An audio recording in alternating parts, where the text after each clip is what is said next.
let's learn how to see Facebook feed in a chronological order. I realize that Facebook randomly picks and guesses what you would be most interested in, but sometimes you just want to see it in chronological order so you know what happened recently and you can update yourself and it makes sense chronologically. So in this video I'm going to show you how to do that.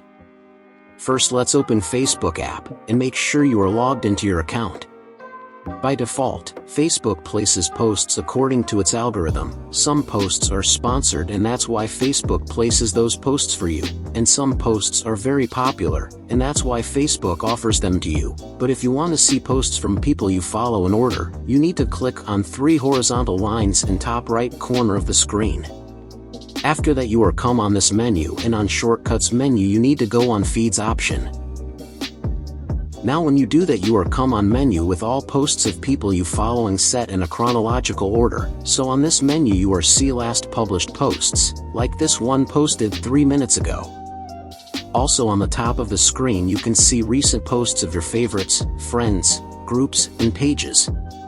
On any of these menus when you click on it you can see posts at chronological order, and that is it. So thanks for watching, see you in the next video, goodbye.